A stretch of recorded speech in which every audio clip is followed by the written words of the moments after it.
Hello friends, তোমরা সবাই কেমন আছো? তোমরা তো জানো আমি কদিন আগে দীঘা থেকে ঘুরে এসেছি, কিন্তু দীঘা থেকে কি কি কিনে নিয়ে আসলাম সেটাই তোমাদের সাথে আজকে শেয়ার করব। সবার প্রথমে ছোট একটা জিনিস থেকে শুরু করব। এই দেখো, এই দুটো কিনে নিয়েছি। আমি অ্যাকচুয়ালি ঘর ডেকোরেশনের কিছু জিনিস কিনে নিয়েছি, এইগুলোই ভালো লাগলো। এদিকে দোকানে অনেক কিছুই ছিল কেনার মতো, কিন্তু আমি এখানকার জিনিসই কিনতে চাইছি, মানে যেগুলো আর কি এখানে ফেমাস সেগুলোই কিনেছি। তারপরে আরও একটা জিনিস তোমাদেরকে দেখাচ্ছি, এটা হচ্ছে একটা মূর্তি। এই মূর্তিটা আমার খুব ভালো লেগেছিল, মানে সবার প্রথমে এই মূর্তিটাই কিনেছিলাম। এই মূর্তিটা কেনার জন্য দুবার করে গেছি, কিন্তু প্রথমবার যখন গিয়েছিলাম তখন দোকানে কেউ ছিল না, তারপর পরে আবার গেছি। পরে গিয়ে এটা কিনে নিয়ে এসি। এটার সাথে সাথে আরও দুটো জিনিস পছন্দ হয়েছে, সেই দুটো জিনিস তোমাদেরকে পরে দেখাচ্ছি একটু বাদে। তারও তোমাদেরকে প্লাস্টিকটা খুলে দেখাই। এটা হচ্ছে রাধাকৃষ্ণ ঠাকুরের মূর্তি। এই মূর্তিটা আরও অপশন ছিল, কিন্তু আমার এই কালারটাই ভালো লাগলো, নীলের ওপর আর সাইডে অরেঞ্জ কালার, অরেঞ্জ আর সবুজ। চলো এটাকে সাইডে রেখে দিই। আর কি কি জিনিস নিয়ে আসলাম সেটা তোমাদেরকে দেখাই।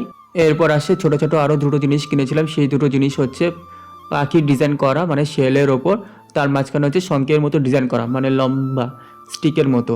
মানে এইগুলো আগে খুলে রাখলে ভালো হতো পেপার থেকে, আমি খুলিয়ে রাখিনি, মানে যেরকমভাবে প্যাক করা ছিল সেরকমভাবেই রয়েছে। এখন এক এক করে প্যাকেট থেকে খুলে খুলে তোমাদেরকে দেখাচ্ছি। এই ছোট ছোট জিনিসগুলো ভালো লাগছিল দেখতে, মানে দোকানে আরও ডিজাইনের ছিল, আমি এই দু রকমই নিয়ে এসেছি।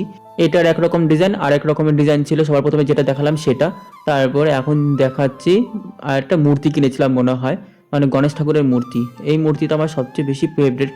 এই মূর্তিটা আমার এক দেখাতে পছন্দ হয়েছিলাম, যখন আর কি মার্কেটের ভেতর দিয়ে ঘুরছিলাম তখনই আর কি আমার পছন্দ হয়েছিল, কিন্তু তখন আমি কিনিনি, আমি পরে গিয়ে কিনে নিয়ে এসেছি। মানে যখন ছোটো মামি দোলনা কিনতে গিয়েছিলো তখনই আমি কিনে নিয়ে এসেছি এই মূর্তিটা। এই মূর্তিটা আমার খুব ভালো লেগেছিলো। এরকম সেম মূর্তি আমাকে জিদি কিনে দিয়েছিল, যখন প্রথমবার দীঘায় গেছিলাম তখন কিনে দিয়েছিল। আবার কিনে নিয়ে আগেরটাও আছে। আগেরটা শুধু গণেশ ঠাকুরের মূর্তিটাই রয়েছে, সাইডের এইগুলো সব খারাপ হয়ে গেছিলো, তাই ওইগুলো আর কিছু নেই, শুধু মূর্তিটাই রয়েছে।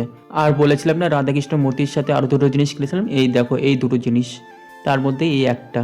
এটা হচ্ছে ফুলদানি। এই ফুলদানিটা আমার খুব ভালো লেগেছে। 2 বছর আগে এইসব জিনিস কিছুই ওঠেনি, আর এবার গিয়ে দেখি অনেক কিছু নতুন নতুন উঠেছে। এগুলো দুটো কিনেছি, মানে এক জোড়া। কেমন হয়েছে তোমরা একটু কমেন্ট করে জানিও। আর এই জোড়া দেখাচ্ছি। এইগুলো যদি 2 বছর আগে পেতাম না খুব ভালো হতো, কিন্তু পেলাম এই বছর। এই বছর হঠাৎ করে গিয়ে আমার ভালোই হলো, হঠাৎ করে দীঘায় চলে গেলাম, কিন্তু আরও কিছু জিনিস কিনতে পারলে ভালো হতো, কিন্তু হঠাৎ করে গিয়েছি বলে আর সেরকম কিছু কিনতে পারিনি। এই দুটোকে সাইড করে রেখে দিলাম। আরও কি কি জিনিস কিনেছি সেগুলো তোমাদেরকে দেখাচ্ছি।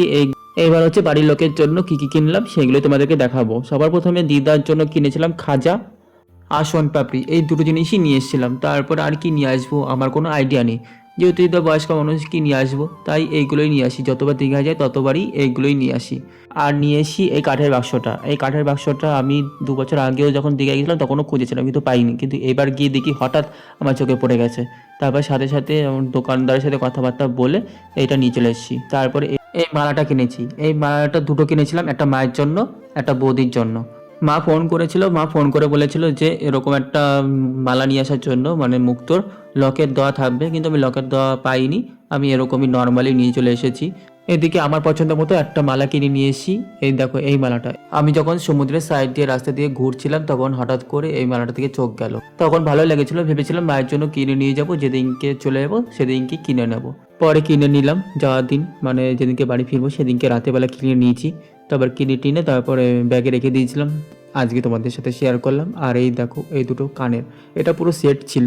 তোমাদের কেমন লাগলো এই গিফটগুলো কমেন্ট করে জানিও। চলো এখনকার জন্য রাখছি, দেখা হচ্ছে পরের ব্লগে। টাটা সবাইকে।